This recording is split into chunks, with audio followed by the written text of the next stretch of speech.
அனைவருக்கும் வணக்கம். 2050க்குள்ள இந்தியா வந்து 50% உயர்கல்வி மட்டத்தை வந்து அடைஞ்சுன்னு சொல்லி ஒரு திட்டத்தை வச்சு இலக்கா போய் பயணிச்சுட்டு இருக்காங்க. ஆனால் இந்த 50% இலக்கை வந்து தமிழ்நாடு எப்போவே நிறைவேற்றிடுச்சு. 50% விழுக்காடை வந்து சிதைக்கணுங்கிறதுக்காக ஒன்றிய அரசு பல வேலைகளை பார்த்துட்டு இருக்கு. நீட்டு, புதிய கல்விக் கொள்கை அப்படின்னு சொல்லிட்டு நிறைய மசோதாக்களை உள்ள கொண்டு வந்து நம்மளோட கல்வி கட்டமைப்பை வந்து சிதைக்கிறதுக்காக வேலைகளை பார்த்துட்டு இருக்கு.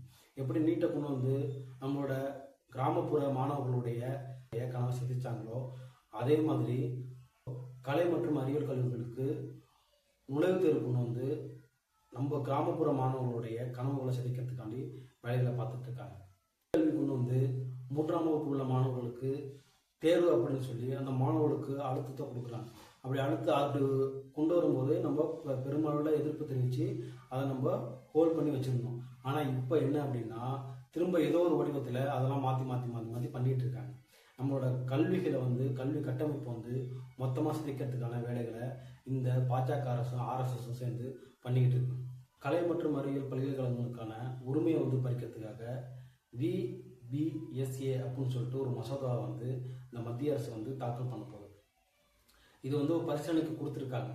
இது நிறைவேற்றப்பட்டுச்சு அப்படின்னா நம்மளோட மாணவர்களுக்கு எல்லாருக்குமே கலை அறிவியல் படிக்கக்கூடிய அனைத்து மாணவர்களுக்குமே மிகப்பெரிய பாதிப்பை ஏற்படும்.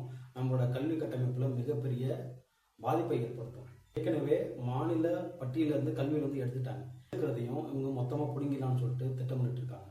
இதுக்கு முன்னாடி வந்து பார்த்தீங்க அப்படின்னா ஒரு பல்கலைக்கழகம் அமைக்கணும் அப்படின்னா அந்த பல்கலைக்கழகம் வந்து சட்டமன்றத்தில் பேசி முடிவாகி சட்டமாக இயற்றப்பட்டு ஒரு பல்கலைக்கழகம் அமைக்கிறதுக்கான ஒரு வரையறை இருந்துச்சு. ஆனால் இப்போ இந்த சட்டத்து மூலியமா அது இருக்காது.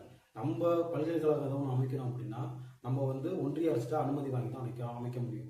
VBSA இந்த மசோதா நிறைவேற்றப்பட்டுச்சு அப்படின்னா நம்மளுடைய கட்டமைப்பு வந்து அனைத்து சிதைக்கப்படும். அதாவது கல்வி பாடத்திட்டங்கள்ல இருந்து ஒரு பல்கலைக்கழகத்துக்கு என்ன வேணும் வேண்டாங்கிறத இவங்க தான் முடிவு பண்ணுவாங்க. இப்போது ஒரு பல்கலைக்கழகம் ஒரு தரச்சான்றிதழ் வாங்கணும் அப்படின்னா இவங்க ஈஸியாக வாங்கிட்டு போயிடுவாங்க. அது எந்த தரச்சான்று வேணுமானோ அவங்களால ஈஸியாக கொடுத்துட முடியும். யார் கொடுக்கணும் யார் கொடுக்கக்கூடாதுங்கிற முடிவு அவங்க தான் இருக்க முடியும். அதுக்கான கட்டமைப்பு இருக்கா இல்லைங்கிறத பார்க்க முடியாது. அது மட்டும் இல்லாமல் எந்த பாடத்திட்டத்தை ஒரு பல்கலைக்கழகம் வைக்கணுங்கிறத கூட அவங்க முடிவு பண்ணிக்கலாம். அந்த மாதிரியான விஷயத்த கொண்டு வந்துடுவாங்க. இப்படி கொண்டு வரும்போது என்ன ஆகும் அப்படின்னு பார்த்தீங்க அப்படின்னா நம்மளுடைய அரசு பல்கலைக்கழகங்கள் எல்லாமே வந்து பார்த்தீங்க அப்படின்னா தரை குறைவாக இருக்குது அப்படிங்கிற மாதிரியான கட்டமைப்புகளை கொண்டு வந்து அதை மூடுறதுக்கான வேலைகளை பார்த்துருவாங்க. அப்போது இங்கே இருக்கிற கல்வி கட்டமைப்பு சிதைக்கப்பட்டு நம்மளோட கிராமப்புற மாணவர்கள் பெருமளவில் பாதிப்பாங்க. இதோடு அது நிற்காது. நம்மளுடைய கலாச்சாரம், பண்பாடு இது எல்லாத்தையுமே முற்றிலுமாக வந்து அடுத்த தலைமுறைக்கு கொண்டு போக செல்லாத அளவுக்கு மொத்தமாக எல்லாத்தையும் முடிச்சுடுவாங்க. இதற்கு மாறாக என்ன பண்ணுவாங்க அப்படின்னு பார்த்தீங்கன்னா ராமாயணம், மகாபாரதம், கீதை இந்த மாதிரியான இதிகாசங்கள், புராணங்கள் இதை கொண்டு வந்து திணிக்கிற வேலைகளை பார்த்துருவாங்க. வந்து கீழடியதுக்கு உதாரணமாக நீங்கள் எடுத்துக்கலாம். ஏன் அப்படின்னா நம்மளுடைய தமிழர்களுடைய வரலாறு, பண்பாடு, கலாச்சாரம் இது அனைத்துமே சொல்லக்கூடிய ஒன்று தான் இந்த கீழடி. ஆனால் இதோட ஆய்வறிக்கை இன்ன வரைக்கும் சப்மிட் பண்ணாமல் இதை தாமதமாக படுத்துறதுக்கான காரணம் என்ன? நம்மளுடைய வரலாறு வெளியில் தெரியக்கூடாதுங்கிறது இவங்கள இந்த அளவுக்கு மும்முரமாக இருக்கும்போது கல்வி கட்டமைப்பில் இந்த மாதிரியான ஒரு விஷயத்தை கொண்டு வரும்போது நமக்கு அது நமக்கு எவ்வளவு பெரிய பின்னடைவாக இருக்குங்கிறத நம்ம யோசிச்சு பார்க்க வேண்டிய விஷயமா இருக்கும். ஏற்கனவே நீட்டை கொண்டு வந்து பல குழந்தைகளோட உயிராக பறிச்சுட்டானுங்க. இப்போ அடுத்ததான் வந்து கலை அறிவியல் பல்கலைக்கழகங்களையும் கல்லூரிகளையும் கை வச்சு நம்மளோட குழந்தைகளோட உயிரை கவுவாங்க பார்த்துட்டு இருக்காங்க.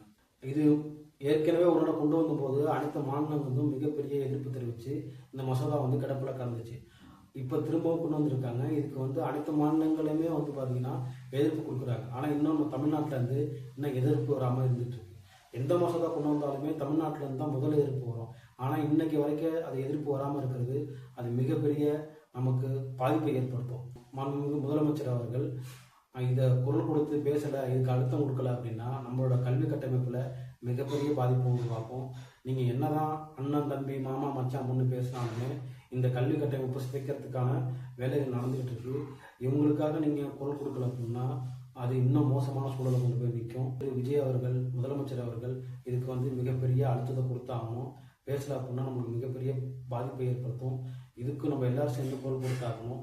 எல்லாரும் சேர்ந்து குரல் கொடுப்போம். நன்றி, வணக்கம்.